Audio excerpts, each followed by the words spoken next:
সকলোকে আমি নমস্কাৰ জনাইছোঁ। আজি ৰাজনৈতিক প্ৰেক্ষাপটত আমি উপস্থিত আছোঁ আপ আদমিৰ প্ৰাৰ্থী পুলিন গগৈ ডাঙৰীয়াৰ সৈতে। আমি তেখেতৰ যি আগন্তুক 2026 নিৰ্বাচনৰ যিটো অগ্ৰগতি সম্পৰ্কে আমি তেখেতক কিছু কথা আমি সোধাৰ প্ৰয়াস কৰিম।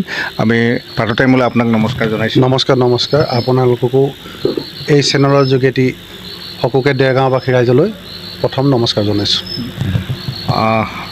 আমি প্ৰথমে আপোনাক আমি জানিব বিচাৰিছোঁ যে আপুনি দেৰগাঁও এটা সমষ্টি, নতুন সমষ্টি আপোনাৰ কাৰণে আমি ভাবি লৈছোঁ। দেৰগাঁৱৰ কাৰণে আপুনি প্ৰাৰ্থিত্ব লাভ কৰিছে আপ আদমি পাৰ্টিৰ পৰা। আপুনি ৰাইজৰ মাজলৈ কি ইছ্যু লৈ আপুনি আচলতে প্ৰাৰ্থিত্ব প্ৰক্ষেপ কৰিছে? চাওক, দেৰগাঁও সমষ্টিটো নতুন সমষ্টি নামাকৰণে হৈছে, সেইটো হয়। আৰু বিশেষকৈ গোলাঘাট জিলাৰে সকলো পঞ্চায়তবিলাক সোমাইছে আৰু বিশেষকৈ মাজুলী এটা সমষ্টি সোমাইছে তাত।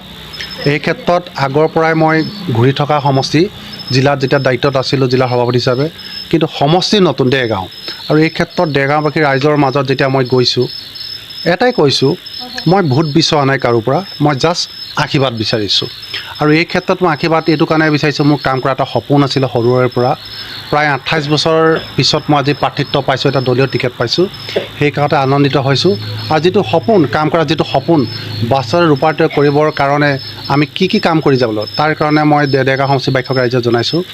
কাৰণ স্বাস্থ্যৰ, পানী, বিজুলী, শিক্ষা, ইণ্ডাষ্ট্ৰী, কৃষিভূমি আৰু লগতে যিখিনি আমাৰ দৈনন্দিন জীৱনত চলি থকা যিখিনি অসুবিধা, সেইবিলাক দূৰ কৰাৰ কাৰণে মই ৰাইজক কৈছোঁ, আমি প্ৰতিশ্ৰুতি নিদিওঁ, আমি গ্যাৰাণ্টি দিম কাম কৰি। আৰু এই ক্ষেত্ৰত অৰবিন্দ কেজৰিৱালৰ আদৰ্শৰে শিক্ষাৰ মানদণ্ডত যিটো উন্নতিকৰণত আমেৰিকাই প্ৰশংসা কৰা, আমি দেৰগাঁৱতো চিন্তা কৰিম যাতে ইয়াৰ শিক্ষানুষ্ঠানবিলাক আমি আৰু ভাল ধৰণে কেনেকৈ উন্নত কৰিব পাৰিম, এইবিলাক আমি আলোচনা কৰিম। আৰু বিশেষকৈ দেৰগাঁও সমষ্টিত এটা কৃষি প্ৰধানৰ ৰাজ্যৰ ভিতৰত এটা দেৰগাঁও সমষ্টিত সোমাইছে। কাৰণ ব্ৰহ্মপুত্ৰ পাৰে গোটেই কৃষিভূমিৰ লগত সেইবিলাক জড়িত আছে। সেইবিলাকক মই চাই যেনেকৈ কৃষিবিলাকত যাতে আৰু আগুৱাই লৈ যাব, উঠি অহা নৱপ্ৰজন্মই কৃষিমুখী কৰিম, এইটো এটা মই মনতে ভাবি থৈছোঁ। আৰু লগতে দেৰগাঁও সমষ্টিত আৰু এটা বিশেষ এটা ইম্পৰ্টেণ্ট ডেভেলপমেণ্ট হিচাপে চাইছোঁ, এটা টুৰিজিম ডিপাৰ্টমেণ্টটো। আমাৰ দেৰগাঁৱত ভাল টুৰিজিম ইয়াত ধুনীয়াকৈ এটা ব্যৱসায় চলিব। আৰু বিশেষকৈ চৰকাৰে বিগত চৰকাৰে টুৰিজিম ডিপাৰ্টমেণ্টটো ইয়াত কোনো ব্যৱহাৰ কৰা নাই। মই এটা সপোন ৰচিছোঁ যাতে উঠি অহা নৱপ্ৰজন্মবিলাকৰ যাতে লগত লৈ আগন্তুক দিনত ডেভেলপমেণ্টৰ লগত একত্ৰিত হৈ টুৰিজিম ডিপাৰ্টমেণ্টত চাম।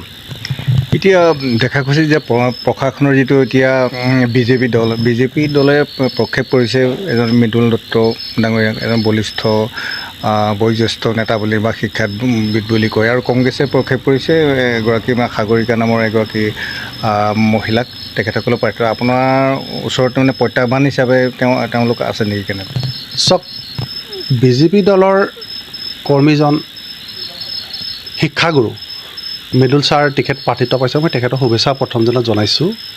আৰু তেখেত এজন ভাল মানুহ। আৰু কংগ্ৰেছ দলে যিগৰাকী প্ৰাৰ্থী দিছে সাগৰিকা বৰা, তেখেতকে আমি ৰাজনীতি জগতলৈ আমি আনিছিলোঁ।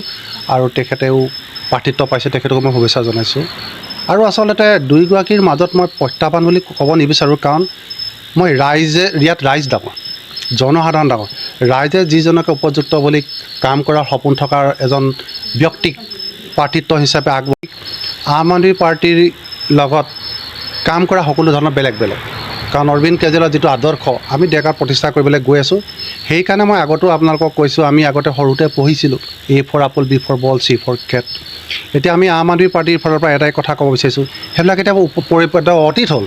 এতিয়া আমি নতুনকৈ আকৌ আৰম্ভ কৰিছোঁ, A for apple নহয়, এতিয়া A for আম আদমি পাৰ্টি গৈ টু এডভান্টেজ।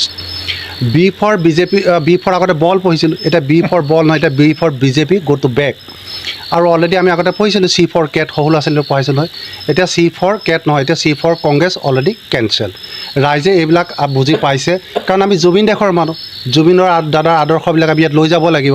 কাৰণ তেখেতে এটা কথা কৈছিলে, আমি সদায় উঠি অহা নৱপ্ৰজন্মবিলাকে আমি সদায় সেইটো চিন্তা কৰোঁ, এখন মিটিঙত এখন গামোচা দি আদৰণি জনোৱাত এটা কিতাপৰ টোপোলা এটা কলমে দিব লাগে। কাৰণ এইবিলাক কিতাপৰ টোপোলা এইটো কাৰণে দিব লাগে, জ্ঞানৰ ভঁৰালৰ চহকী কৰাৰ ক্ষেত্ৰত অসমীয়া জনসাধাৰণলৈ উঠি অহা নৱপ্ৰজন্মৰ শিক্ষাৰ্থীসকলে যাতে মানসিক শিক্ষানুষ্ঠানৰ ভঁৰাল চহকী কৰি অনাগতৰ দিনত যাতে কলমৰ যোগেদি তেখেতসকলে সকলো কাম কৰিব পাৰে, সেই ব্যৱস্থাবিলাক আমি ল'ব লাগিব।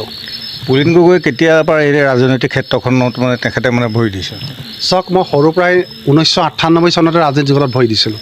তাৰ পৰা আহি আজি 28 বছৰ হ'ল। 28 বছৰৰ পিছত মই আজি দলীয় প্ৰাৰ্থিত্ব দিছে, মই সুখী। আপ আদমি পাৰ্টীয়ে অসমৰ বিভিন্ন সমষ্টিবিলাকত প্ৰাৰ্থিত্ব প্ৰক্ষেপ কৰিছেনে? অসমত প্ৰথমবাৰৰ কাৰণে আম আদমি পাৰ্টীৰ দলে প্ৰাৰ্থিত্ব আগবঢ়াইছে। অসমত 21টা চিট দিছে। আমাৰ গোলাঘাটতে 2টা চিট আছে, আপোনাৰ খুমটাই আছে আৰু দেৰগাঁও আছে। কিন্তু এটা কথা ঠিক, আম আদমি পাৰ্টীৰ দলক অৰবিন্দ কেজৰিৱাল আদৰ্শবিলাক জনসাধাৰণে ভাল পাইছে। আৰু সেই ক্ষেত্ৰত যেতিয়া মই বয়োজ্যেষ্ঠ একদম প্ৰায় কালি 94 বছৰ বুঢ়ী এগৰাকী যেতিয়া মই মানে গৈছোঁ, আইতাকে মই আশীৰ্বাদ বিচাৰিছোঁ, তেতিয়া মোক সুধিছে বোলে আম আদমি পাৰ্টীৰ দল কি আছিলে, কি হয়? তেখেতে ধৰক নাজানিবও পাৰে, বয়সস্থ মানুহ।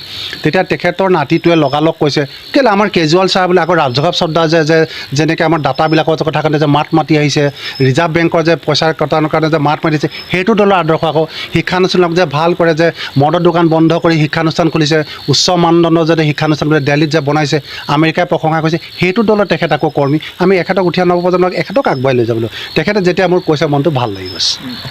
পুলিন গগৈ ডাঙৰীয়াই খুব সুন্দৰ এটা মানে বিশ্লেষণ দাঙি ধৰিছে, যেনেকৈ A ফৰ মানে আপ আৰু B ফৰ বিজেপি আৰু চি ফৰ কংগ্ৰেছ। খুব এটা সুন্দৰ আচলতে বিশ্লেষণ। এইটো এটা মানে তেখেতে নিজাকে আচলতে সৃষ্টি কৰিছে বুলি ভাবিছে, আৰু এইটো এটা মানে খলকনি তুলিছে বুলি তেওঁ দলৰ পৰা আমাক মানে জনাইছে। আৰু সেই ক্ষেত্ৰত এতিয়াও নিৰ্বাচনী বিষয়া এতিয়ালৈকে মই বেলট পেপাৰত দেখা মতে আম আদমি প্ৰথমটোৱে 1 নম্বৰ বেলট পেপাৰৰ নাম আছে, 2 নম্বৰ বিজেপি আৰু 3 নম্বৰ কংগ্ৰেছ। আমি পুলিন গগৈ ডাঙৰীয়াক ধন্যবাদ জনাইছোঁ। আগন্তুক 2026 নিৰ্বাচনত ৰাইজক তেখেতে ভোট বিচাৰি আহ্বান জনাইছে।